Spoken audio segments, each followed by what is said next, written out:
salve família encarando, aqui quem fala é o Davi e seja muito bem-vindo ao nosso humilde canal. Meus nobres e queridos irmãos, tem sido difícil falar de coisas malignas que vem acontecendo. Eu tentei fazer um vídeo, eu vou até mostrar a capa para vocês, sobre o estudante de medicina que tirou a vida do pastor, seu pai, que era inclusive médico, e sua mãe.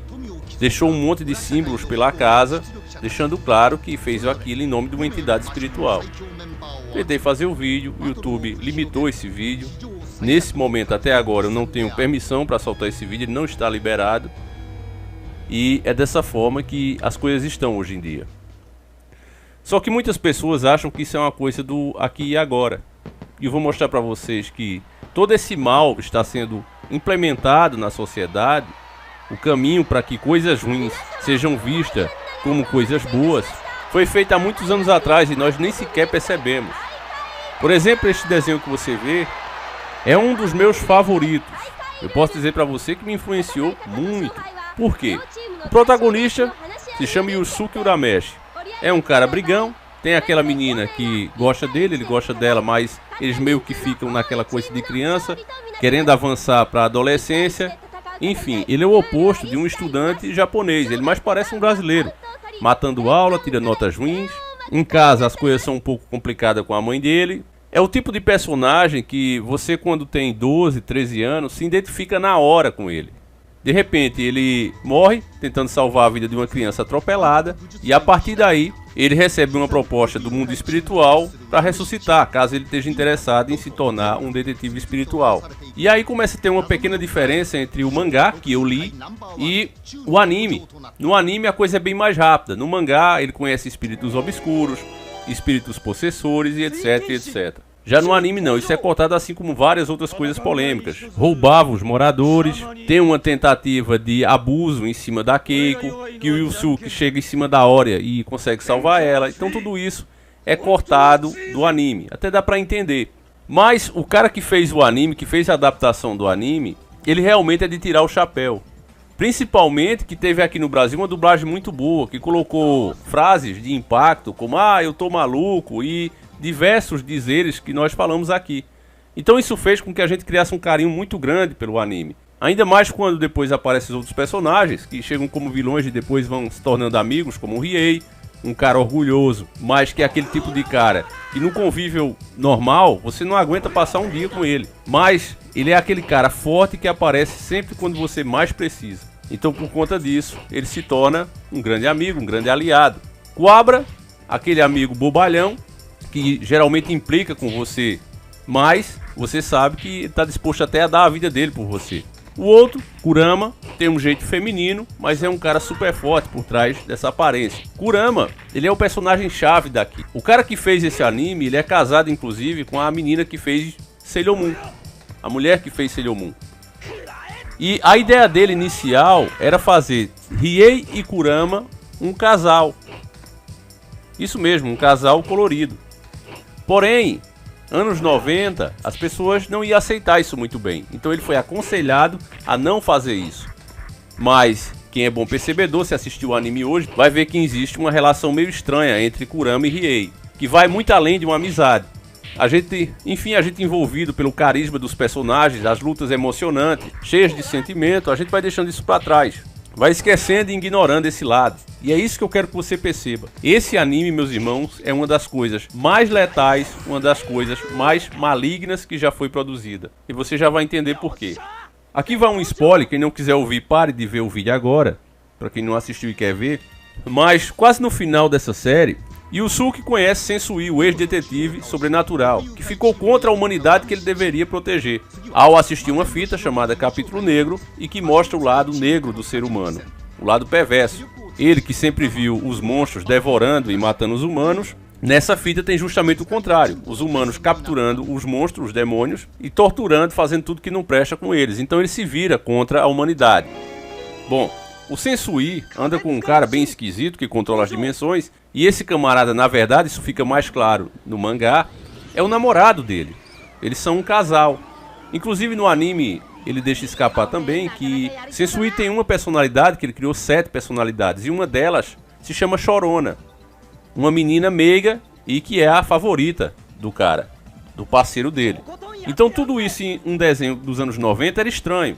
E fica mais estranho ainda quando o próprio Yusuke revela-se ser, após morrer pela segunda vez, um filho de demônio. E aí, meus irmãos, como naquele tempo as pessoas não gostariam muito de ouvir essa palavra demônio, a tradução chama de monstro das trevas. Isso na primeira tradução, são os monstros das trevas e tal. Já deixa claro o que eles são. Na nova dublagem, eles são chamados simplesmente de yokais. A pessoa que mora no Japão sabe o que significa, são demônios. Mas quem está em outros países vai ver yokais e vai pensar que é um tipo de... vai ver yokais e não vai saber bem o que é. Então já começa por aí. E aí os demônios vão começando a ser apresentados como cada vez mais amigos, cada vez mais bonzinhos. Resumindo, para o vídeo também não ficar muito longo, quando o Yusuke morre pela segunda vez, ele ressuscita como um monstro das trevas. Então você tem com isso o protagonista principal sendo um demônio. E os seus dois principais amigos também são Riei e Kurama. Kuwabara praticamente está de fora, principalmente nos últimos episódios. O nível de poder dele estagnou na classe A, vamos dizer assim, e os outros superaram. Então não tem mais como Kuwabara participar das lutas mais pesadas, sendo que ele é o único humano nesse caso. Outra coisa mais estranha ainda é que esses yokais, esses demônios, os mais fortes, precisam se alimentar dos humanos. E o Yusuke Urameshi aceita essa ideia tranquilamente, ele concorda com isso. Inclusive no último dia de vida do pai dele, o Reizen, ele mesmo se oferece para ir buscar humanos para dar ao seu pai para comer. O que no mínimo é estranho, uma pessoa que lutou tanto para proteger a humanidade de repente pensa assim. O desenho continua avançando e piorando e deixando claro qual é a intenção dele. O próprio Kurama se transforma em Yoko. Seria a mesma coisa aqui no Brasil de João se transformar em Maria. Ele é homem, mas ele pode se transformar em mulher na hora que ele quer. Isso porque Yoko é um nome tão comum no Japão para mulher, como Maria é aqui no Brasil para uma mulher. Embora poucas pessoas percebam isso. Pulando para o último episódio, onde a gente tem a maior diferença entre o anime e o mangá, é que o anime, de forma muito inteligente, provavelmente percebendo as coisas malignas que estavam ali e que não seria bom e que poderiam inclusive estragar o anime, resolveram pular e deixar de fora. O Yusuke, após o torneio, na versão de mangá, ele dura apenas 1 ano e meio fora da Terra, no mundo das trevas, no mundo dos demônios. Já no anime, ele passa 3 anos para poder voltar. Inclusive ele está atrasado, Keiko já está aborrecida com ele. O anime termina de uma forma muito bonita, de uma forma muito emocionante, que deixou saudades até hoje, com um beijo do Yusuke na Keiko, né, cumprindo a sua promessa que voltaria, e os dois abraçados na água, brincando. Toda a turma reunida. E ali se encerra. Já no mangá, as coisas continuam e mostra que o anime realmente é decepcionante. Yusuke volta em 1 ano e meio, e depois que isso acontece, meus irmãos, continuando no mangá, a gente fica sabendo que o rei Ema, que era o pai do senhor Koema, que era como se fosse Jesus Cristo e Deus, né? O Koema sendo Jesus Cristo e o rei Ema sendo Deus. Isso eu tentando explicar para vocês porque se trata das crenças japonesas, então são deuses japonês. Mas pra gente aqui seria como se fosse Jesus Cristo e Deus. E aí o anime distorce tudo e coloca esses que sempre estiveram preocupados e dedicam todo o seu trabalho a proteger a humanidade, colocar ordem no universo, como os vilões. É dito que nunca existiu demônios do mal, ou seja, os demônios são bons. E os demônios que apareciam no anime violento, na verdade eles eram capturados pelo próprio mundo espiritual, ou seja, a mando do rei Ema, que seria Deus, faziam uma lavagem cerebral neles e dessa forma eles se tornavam violentos e atacavam os humanos.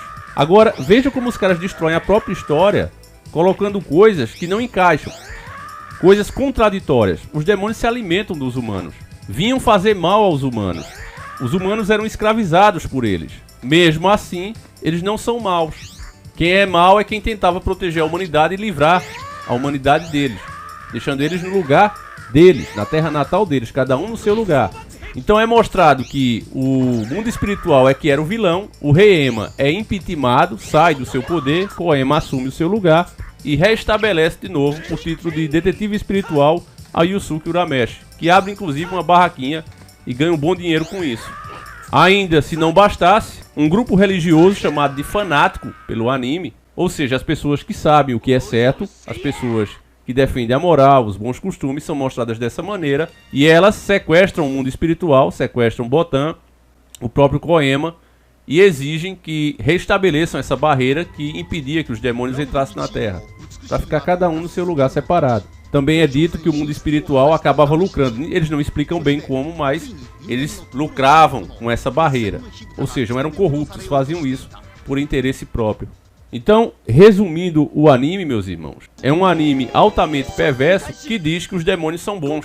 E que você não deve nunca dizer que são ruins, porque senão você está sendo preconceituoso. Então, quando eu digo para vocês que a nossa geração é a que permite que tudo isso aconteça, veja que eu faço vídeo justamente mostrando isso. Mas eu, você, fomos criados vendo essas coisas, admirando esse tipo de personagem, amando esse tipo de história, embora nós nem soubéssemos, eu só vim perceber agora. Depois de reassistir o anime e voltar a ler o mangá, que eu não tinha ido até o fim porque não tinha aqui no Brasil, era complicado conseguir. Então há pouco tempo eu consegui e resolvi completar a história. Eu tinha parado há muito tempo. Então mesmo eu, que sou uma pessoa já acostumado a procurar o que está em oculto nas entrelinhas, também não percebi isso. E por quê? Porque eu admirava os personagens. Eu posso até dizer que esse foi o meu anime favorito, o que eu mais me identifiquei. Eu desenho até hoje, eu tenho minha própria história, me baseei muito nesses personagens. Mas por trás, o que eles tinham, e você começa a perceber isso, da metade da história pra frente, alguma coisa mudou. Talvez alguém com muito dinheiro pagou para que as coisas começassem a mudar dentro da história. Para você ter ideia, no mangá, o último torneio nem é mostrado, não é importante. Os caras estavam com muita pressa para fazer essa história. E aí o cara, quando fez a adaptação pro desenho, ele resolveu deixar essa parte maligna toda de fora. E por isso é que a gente não percebeu. Apenas vai perceber quem lê o mangá ou quem assistiu o anime feito em 2018. Com uma agenda para implementar o mal como uma coisa certa, coisas ruins, coisas perversas, abominações a Deus como o certo, como nada demais, alguém patrocinou para que em 2018 fosse feita uma continuação do anime. E essa parte que ficou de fora foi finalmente feita. Eu vou colocar um trechinho para você ver, onde ele está dizendo justamente isso. Eu não sabia que também tinha uma briga religiosa no mundo espiritual. Sim, nós somos destinados a ajudar almas a alcançar o além, mas alguns de nós ainda acreditam que somos juízes da justiça. Aqui estão. Obrigado pela hospitalidade, eu agradeço.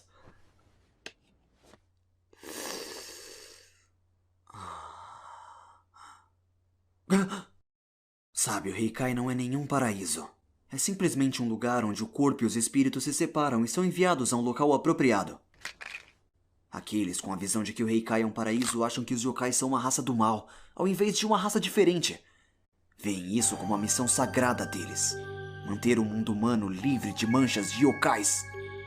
Os guerreiros sagrados abrangem a facção mais radical de todas. Nos dias antigos, essa era uma crença ainda mais comum. A cada 1000 anos, eles usam a energia da Terra para abastecer o canhão dimensional.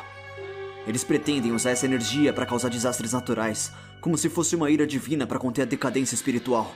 Entende, meus irmãos, a perversidade das coisas como são feitas? Eles vão mostrar demônios, símbolos satânicos que as pessoas tinham medo de passar de frente, porque sabiam a carga maligna que essas coisas traziam.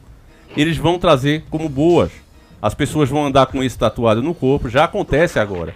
Vão fazer medalhões, relógio, todos com essas formas malignas, vão se vestir assim e vão admirar esse tipo de coisa. E a partir do momento que elas fizerem isso, com essa doutrina de que quem exclui é mau, é perverso, quem separa as coisas, o cristianismo está sendo odiado e logo logo se tornará crime. Daqui a muitos anos as pessoas podem se lembrar do que eu estou dizendo aqui, se é que ainda vai existir a informação como é hoje. Veja que já estamos enfrentando agora o começo da ditadura da informação. Não acredito, meus irmãos, embora os intelectuais passem essa ideia para vocês, não, isso aí acontece porque alguma empresa sem noção contratou alguém errado que tem essa visão. Não acredite nisso, porque os grandes grupos financeiros estão todos envolvidos nisso. E como aconteceu antes, agora está muito pior, é muito mais explícito. Coisas que eles tinham medo de fazer, eles estão fazendo. A Netflix, por exemplo, está com vontade de fazer um live action do próprio Yu Yu Hakusho. E é óbvio que isso vai acontecer. Vejam o que eles fizeram já com He-Man, com Castlevania, Sinfonia da Noite. Todas essas histórias, esses animes, games que a gente curtiu, eles vão ser relançados com essas temáticas. E será introduzidos coisas muito perversas dentro desses universos. Verdadeiras abominações serão feitas para que esses personagens que nós já admiramos, que aprendemos inclusive até a amar e nos inspiramos neles, nos influenciem para o lado que eles querem, que não é outro a não ser o do anticristo. Isso acontece desde anime até filmes e etc. A coisa realmente é perversa, meus irmãos. Então, eu fiz questão de fazer esse vídeo para vocês, maior trabalho de fazer, para que você tenha ciência de como as coisas realmente estão. Você não vai ver ninguém especializado falando sobre isso, você não vê outros youtubers falando sobre isso, porque o canal sofre censura. Você dizer que o mal é mal, já é crime. Portanto, as pessoas preferem não ter dor de cabeça. Mas, quando a gente se omite, a gente acaba sendo cúmplice. E eu não quero fazer isso. Enfim, eu vou ficando por aqui, meus irmãos. Espero que vocês tenham gostado desse vídeo. Peço, por favor, que você compartilhe o máximo possível. Um abraço, fiquem todos com Deus. E que as pessoas despertem enquanto é tempo. Senão, será mais comum, cada vez mais e mais, você ouvir que filho destruiu a família, pai destruiu. Isso será normal. Enfim, fiquem todos com Deus. Um abraço e tamo junto.